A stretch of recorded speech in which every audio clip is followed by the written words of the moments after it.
Hi, good afternoon. Welcome to another Costa Women Hangout with me, Fiona Catchpowle. And my special guest today is the lovely Izabela Sletner. Good morning or good afternoon, Izabela. How are you? Hello, Fiona. Nice to be here and having this hangout with you. I'm fine. Thank you for inviting me. That is such a beautiful, bright picture and all the things going on behind you, but we'll talk about some of that in a wee while. Tell me, first of all, as this is a Costa Women Hangout, when did you first come across Costa Women? I think it was like approximately 2 years ago. Just some friend told me about that, and she invited me to one of the hangouts in some restaurant or a cafe, and I started going there just for meeting people, because as we all know, meeting people here is not such an easy thing as it's supposed to be. So it's really very nice to socialize and to simply to meet people, to chat, to exchange, to meet variety, because here is a great variety, and Costa Women is a platform when we actually meet this variety of people. Yeah, it's a great international group of people, and we get to meet yourself. Where are you from originally? Because obviously you have a different accent to me. Definitely. My accent is Polish, but it's tainted by Norwegian also, because I am originally Polish, but I live in Norway and I come here to spend my winters. I'm also learning Spanish, but my Spanish is not good yet. So. Now, we've met a few times now, I've known you for a wee while, and one of the things that I love about you is your ethos and your perception on how you talk about mindfulness and meditation, and you started to do some private coaching sessions and some group sessions. So tell me a little bit about how you first got into this side of things.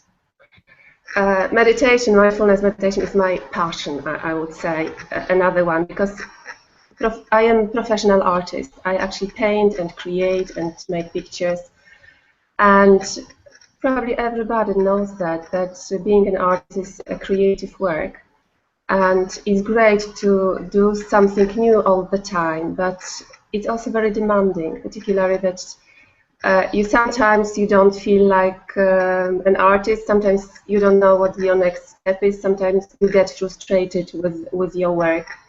Mm-hmm. And it not only applies to artists, I think it applies to everybody. And I started looking for some kind of way to help myself to cope with these emotional difficulties, challenges of creativity, but not only creativity, also everyday life. And I started 10 years ago reading and going to various self-help programs, doing exercising, trying. I really tried a lot of things. I did a lot of things, and finally I got into meditation and mindfulness meditation, and I was very lucky because I found right teachers.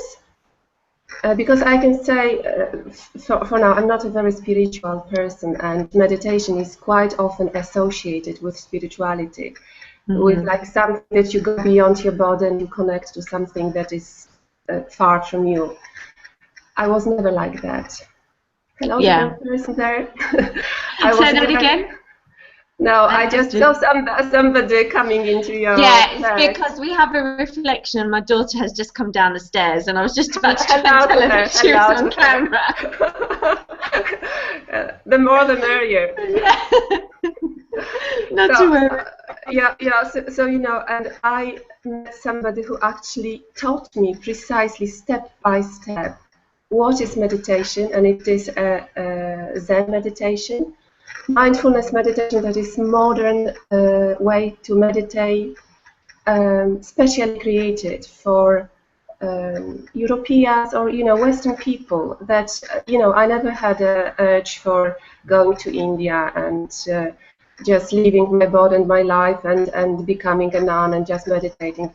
I just wanted this as a way of controlling my stress, being honest with myself, improving in my everyday life, improving in my creativity, but not by pushing something on me, but simply by understanding what's going on inside me. And now you talk a lot about connecting your mind and your body, don't you? When we've talked before about it. Yes, I do, because this is one of main misunderstandings about mindfulness. We don't like our bodies. It's all our culture and their way of thinking is like they are in way. They are disturbing us.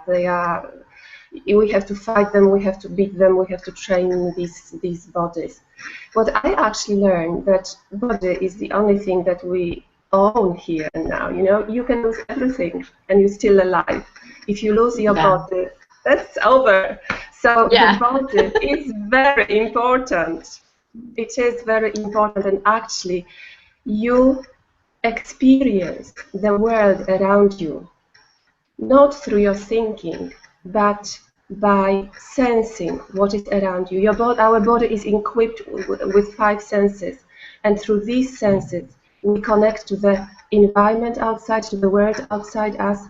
So we have to go back to the body. We have to start feeling and talking to it and listening to it, because it is also communicating to us all the time. We just don't pay attention to it because we listen to this, vortex of thoughts. Yeah, absolutely. And then you also do this thing called tapping as well. Tell us a little bit about that. Yeah. Tapping is an experimental technique that is called emotional freedom technique, and it was created some decades ago by some American guy who discovered that releasing of difficult emotion was connected actually to meridian system of your body, and it's also meridian system that is in Chinese medicine, but it's not quite acknowledged by Western medicine. So that's why I say that it is an experimental technique. You actually press or tap on some points on your body while you are talking about the problem you have. And in that way, like with acupressure or acupuncture, you stimulate this energy in your body, and you allow release of this difficult emotion. It's very simple, it's very mild technique, but it is experimental also. So I'm not a doctor, I'm not a psychotherapist, so I always say that. And if I show it to people, so whatever you do it if you want to. I'm not pressing or saying it's it's my disclaimer. I am not a doctor or a psychologist.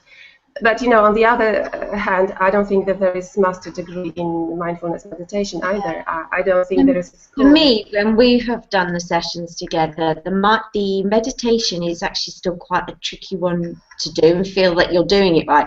But the tapping, it seems more accessible for me anyway, to make my mind join my body, or vice versa. Do you know what I mean? Or yes, I don't know.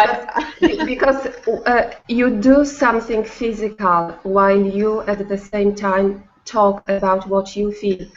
Meditation is very subtle, and it's actually very simple, because meditation is to be 100% with what you are doing while you're doing it. So it's 100% being in the presence. And it sounds extremely banal and easy, but when you try to do that, it appears that your mind takes over. It tells you, your head is full of thoughts about what actually you will do tomorrow, or what did you do yesterday. And when you do tapping, you concentrate on the feelings in your body and you do something physically. So it's like connected. It's maybe a little easier. So how can everybody watching, we'll put some contact links underneath the video, when would be the best way of coming along and trying out some of these things that you talk about?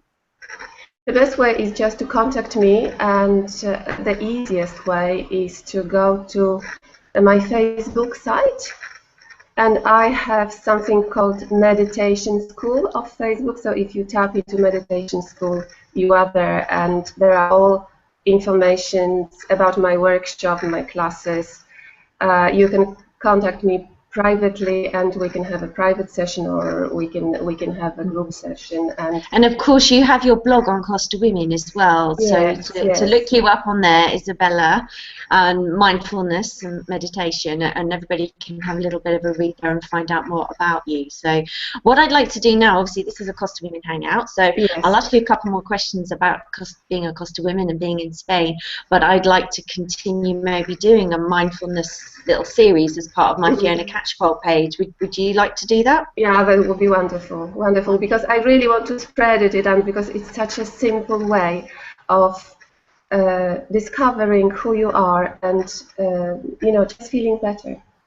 So as a Costa Women then, what would be your top tips for living and sort of working in Spain, and what would you say to anybody else that's thinking of joining?